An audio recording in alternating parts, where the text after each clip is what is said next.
আমি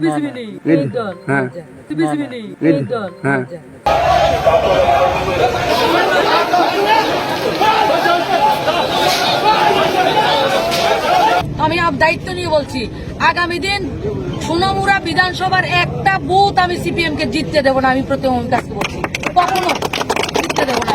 সোনামুড়া সাব ডিভিশনের কোনো বুথ তাদেরকে জিততে দেবো না।